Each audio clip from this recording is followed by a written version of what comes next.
Okay, so season 13, for everyone that wants to remember, it was the TF Blade Challenger race, beginning of the season, going to the UK, right? In like March, April. The Korea trip, right? It was the Korea trip, the initial Korea trip. Then it was also the Germany trip, right? Where I met Laura. And then it was also the Dantes Invitational. That was season 13. Bro, bring me back. You know what I mean? Like, what the fuck? And I remember that over the course of that month, right? It was so crazy. I went to EU, and at the start of the month, I was averaging 400 viewers. By the end of the month, I shit you not when I say this, Twitch chat. By the end of the month, I was averaging 4,000, and I peaked at 8. And it's like, I still remember the last day that I finished my grind. Like, when I finished my EU grind and I was, like, done. Just, like, getting on the phone with my mom. And then I was like, I did it, you know? And then after that, it was like, I didn't have to worry about going back to school. Like, I revived my career, and it was like, it was amazing, you know? But something that's kind of sad for me to think about nowadays is that I genuinely don't think that something like that would be possible anymore. And it's not really because of a motivation thing or like a lack of wanting to thing or anything like that. It's just simply for the fact that like everything back then that made that EU arc hype, right? Which was the fact that Twitter was like such a good app, and then back then like Twitch was in a state where it's like if you'd have someone doing something crazy, like he would kind of take over the directory. Like it's not like that anymore. You know what I mean? Like it really isn't. And the reason why is because nowadays Twitter is just like a political app. You know, like nobody actually like watches it because they actually care about like what content creators are saying. It's either just politics or streamer clips. And as for actual like streams, you know, it's like nowadays, let's say you go to Korea and you do some kind of crazy demon run. I mean, dude, you still have to compete with like K-Drill and Lost Tones for like half the day. Then the other half you're competing with like 20 other people in Korea. And then the other half you're competing with fucking with like pro games that are going on later at night. It's like NACL stuff, like double scrims with TF Blade team, like all this kind of stuff. So that's why it's like it's weird because nowadays more than ever before, it's like everybody is trying and everybody is doing like a bunch of shit, but it's not like there was an increase in viewership, you know? Like people are just doing a bunch of like stuff because they want to actually like propel their careers, but it's like the viewership right now is in such a drought that even with everyone doing all this hype shit, it's not like the scene in general is like benefiting at all, you know? Like viewership across the board for like the League of Legends section is so down, you know? I mean, maybe like I could see potentially doing a career trip sometime soon and giving that kind of like one last hurrah, you know, to see. But I don't know. It's just like League isn't how it used to be, you know? And when I say that, that's not coming from the perspective of a guy of like, oh, well, Dantes, you're only saying that because, like, you fell off, you know? It's like, let me show you something. When I show you something, you're going to understand it, okay? So, back when I went to EU for the first time, right? It was 2022. You guys see how every single month, like, let's actually go monthly, okay? Back then, in 2022, right? 100 to, like, 150 plus thousand viewers was, like, the normal, you see? Like back then, 150,000 plus used to be like the normal, you know, where the average of the section used to be like at least 100,000 minimum. And back then, there also used to be like 3,000 actively streaming channels, right? Around that. And when I went to EU, it was around this area, right? Where everybody was end of season. Nobody really cared. It was like pre-season. So everyone was burnt out. So it's like I kind of like I went in on almost like a dying market because like no one was really having fun, and then I made it fun, right? So it really like blew shit up. And even when you look at 2023, right, when we think about the Korea trip and like everything, you know, like how did that go and all this shit, it's like you look at 2023 and even 2023, you know, like wow, you know, fucking easily averaging 130,000 plus viewers and all that stuff. Around the time I went to Korea, you know, it's like the directory was averaging at least like 150,000 viewers, you know. In August, September it fell off, but Korea was around June, July, you know. But then it's like you look nowadays, bro, and look at this. Look at how hard it's tapered off. So we went from being a category that used to have 3,000 streamers monthly, right? Nowadays, it's less than 2,000. There's a drop of over 40% in terms of streamers that even go live on this game anymore. And it's not even just that, you know. It's like you look at the average viewership, December was 96,000. For reference, like, yeah, back in 2022, December, when preseason was still a thing, you know, like 90,000, but like now, like, dude, we don't even have preseason anymore. This was December, right? Where it's like the season is ending and like everybody is like doing end of season grinds and shit. And then January, which is supposed to be a crazy spike, right? Spiked at 144,000. And then it's just tapering off, you know? And up to now, April is averaging less than 100,000 viewers. Like, you know what I mean? Like, when's the last time we saw this?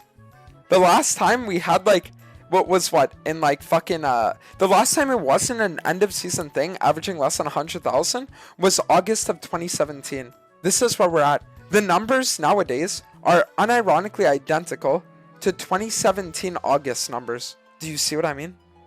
It's still ranked 3 for games though. Has the market just gotten more diverse? No. That's not what it is. The reason why it even averages, right, the 3rd highest viewer count is literally just because of lost returns. That's the only reason why.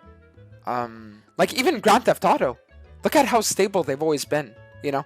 But League of Legends, it's like even GTA, right? It's like it's had its like peaks and plummets, but like League is literally on like a consistent downtrend, you know. And the only thing that's like carrying League right now, the only reason why it's like ranked 3 and shit like that, is because we just had the first stand. We had the first stand not too long ago. But for the last 7 days, it's because Casual's been live, you know. Legitimately, Casual being live with the Lost Retones and doing scrims with them is the only thing that makes the game look any good right now. Because I'm telling you right now, if it wasn't for Casual and Lost Retones, League of Legends would not be number 3. It would be probably around number 6. Number 6 to number 7. This is where League would be right now. Jesus Christ. You know, like, actually, Jesus Christ. Like, when you actually look at the number trends like this, it's like, it's scary. You know what I mean? Like, it's actually scary. Because, I'm telling you, like, just the fact that there are less than 2,000 channels even streaming the game, you know, like, they're in the red every single month. But yeah, so that's the thing about League right now, guys. It's like, you know, and the thing is that a lot of people, they're going to come up to me and they're going to be like, oh, at Dantes, you fell off, right? Dantes, you fell off. You used to average like 3,000 viewers, now you average 1,000. But it's funny because, like, you can literally apply that to any fucking streamer nowadays. Like, if you even look at Doublelift, right? There were times where Doublelift used to average like 20,000 viewers, legitimately, you know? He would average 20,000 viewers. And now streaming like the same as he did back in like 2022, his numbers are half of what they were in 2022. With the same numbers, right? With the same like numbers of hours streamed, you know?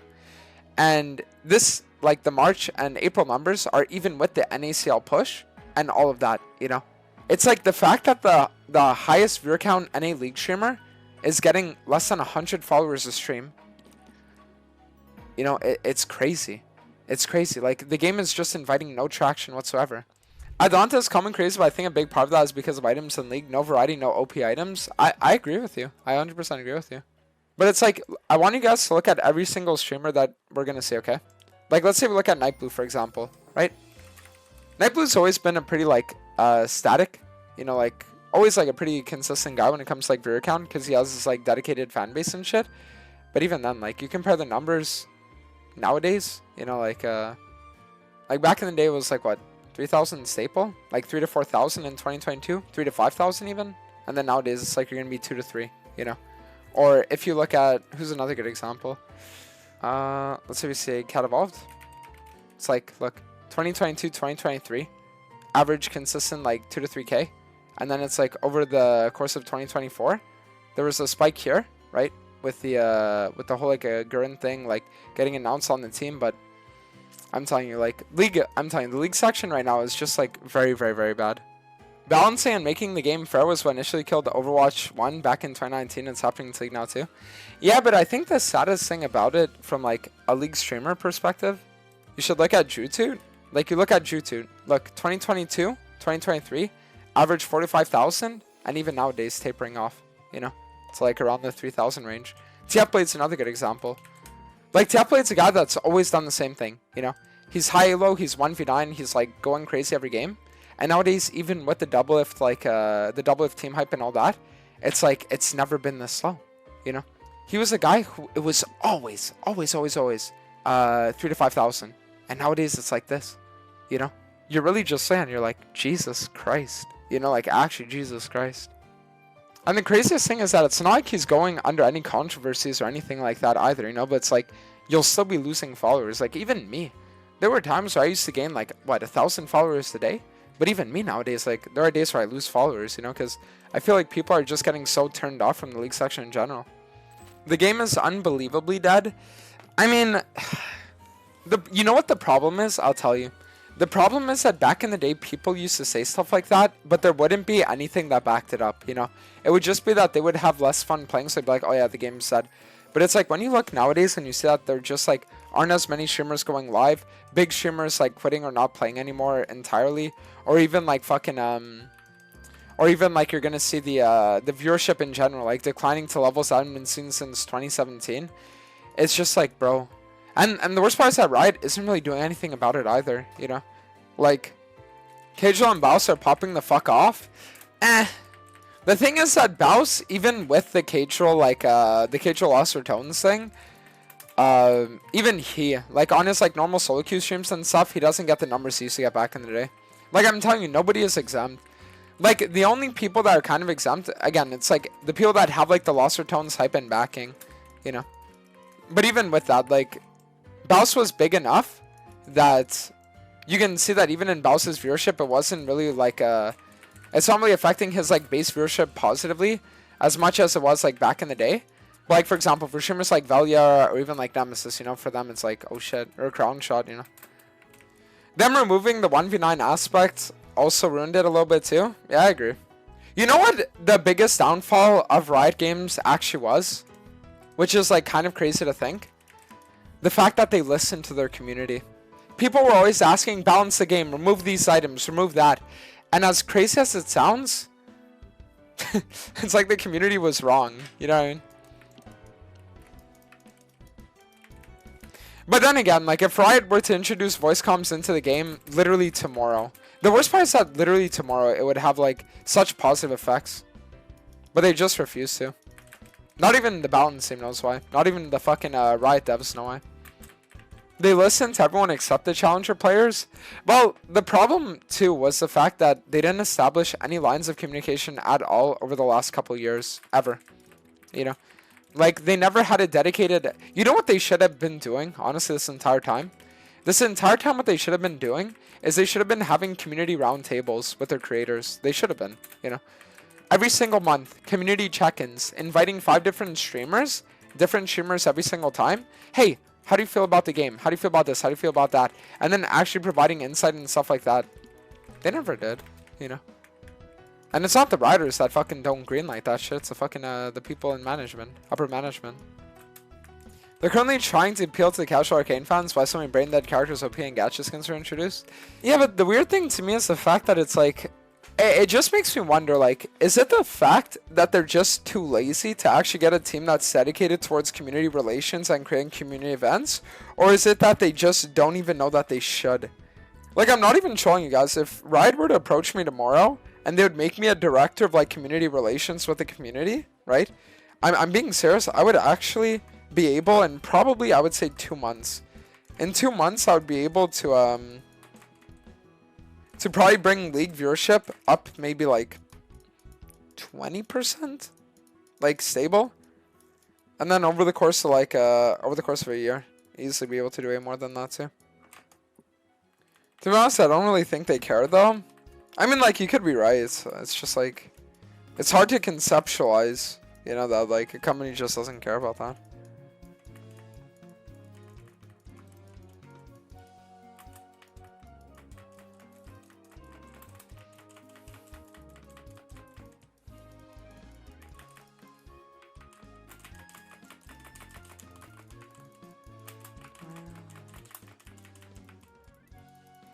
Wow, a 1v4 quadra-kill at the enemy's wolves at fucking 12 minutes. That's fucking lit. Wow. Okay. Well, I guess I ended that game 16-1. Cool.